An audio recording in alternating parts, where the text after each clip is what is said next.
So nobody in the West is going to say that this is the legitimate result. So why does Vladimir Putin care about things like turnout and indeed his own majority? I think you're right to point to turnout. That is the key point of these elections. The result, as you say, is pre-known, and I don't think there are any illusions either in Russia or around the world as to who's going to win these elections.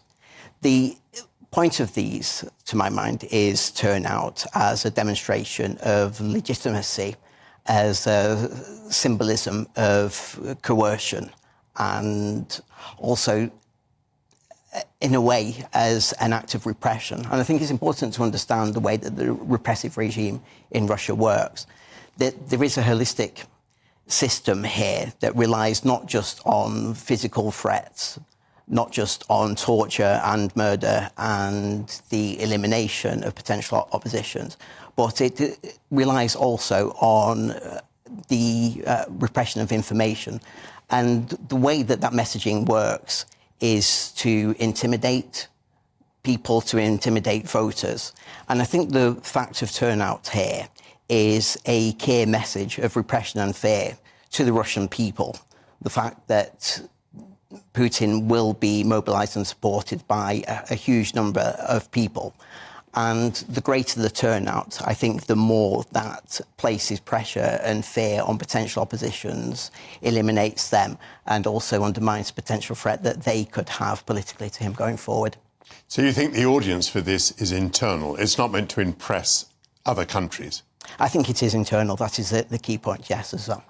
We might add that apart from all these whips, there are also carrots for people to go to the polls. There's a sort of party atmosphere. There might be free drink. There might be the opportunity to win a raffle and things like that. That is true. I've been to a Russian presidential election before and been to one of the electoral stations. It was in 2012, so not recently.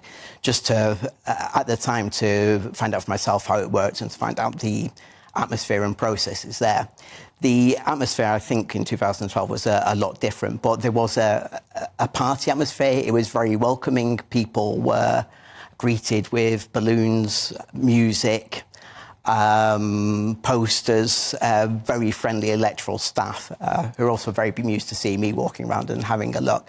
As you say now, that has changed. So there is a lot of coercion. There are tea cakes. There's been a lot of unofficial messaging sent out on Telegram channels that people could potentially meet their prospective future partner there, that it would be a good opportunity for young people to go and meet a potential date. There's also been a lot of coercion about this. Russia has a very large public sector, so people in public sector jobs have been ordered by their bosses to go and vote.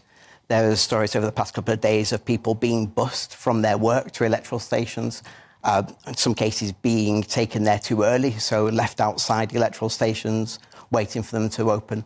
So there are a whole load of carrots and sticks, as you say, and also in the temporary occupied territories of Ukraine, where illegal elections are being held, there is a lot more coercion. So again, that goes back to the holistic repressive structure and system that Putin has created over the past 25 years, which does work in different areas. But what can opponents do? Sorry? What can opponents do? It's very, very difficult, but they understand very well this holistic information and repression and the system that Putin and the regime have set up, which doesn't just rely on physical acts of repression, but relies on symbolic acts of repression and informational repression, as I've said. So the opposition has relied greatly into trying to pierce through that symbolism and the informational side. They've tried to express in various ways, although they can't physically take on the Putin regime, and there's no way that they'll be able to win this election. They are trying to promote as much as they can informational acts that demonstrate some kind of expression and opposition. If they don't vote, they increase Putin's victory. And if they do vote, they increase the turnout. So they're really kind of stuffed, aren't they? I understand that Navalny had this idea that people should go en masse to the polls at a particular moment to create the look of a demonstration. Yes, that's going on as we speak. That's the midday against Putin. And Is that today? That is today, and that was supposedly at midday Moscow time. So it's been going on really from morning our time into the afternoon. And as we speak now, the opposition are trying to promote this as much as they can.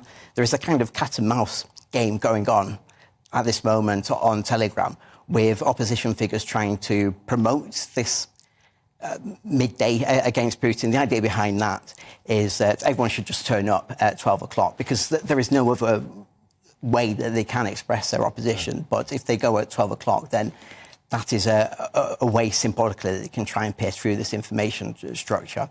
The problem with that is that they have been going en masse, and they've been putting up pictures and videos on Telegram of them in lines queuing for electoral stations, claiming that this is a part of the opposition queuing up and voting. At the same time, pro-Putin Telegram channels are, as we speak, claiming that this opposition campaign has failed, that the opposition, as it was, should already admit that it's not working, and that these people queuing up are actually voting for Putin. An American commentator this morning told GB News of examples, which are obviously anecdotal, but voters going along and saying, you know, we've got 1.7%, no, sorry, we've got 2% growth, more than 2% growth. We've got 7% inflation. It was 1,500% when Putin came to power. We're grateful to Putin, and we're coming along because voting is like shaking his hand. So, I mean, clearly, some people are completely enthusiastic. I was going to say taken in, but that would be maybe a bit too prejudiced. But they're enthusiastic. Yes, they are. The difficulty, as I say, is that Putin has learned, and his regime has learned very well over the past quarter of a century, how to control their population, how to use these various levers in order to cajole people to support him, to eliminate the opposition in a variety of informational but also physical ways. And what you're left with really is a very limited choices for people to actually act in this. And the Putin regime get this. The only way really that they've had, as I said, is to try and leverage these different symbolic and informational points to try and at least express opposition and punch through this holistic repressive system that Putin's put in place.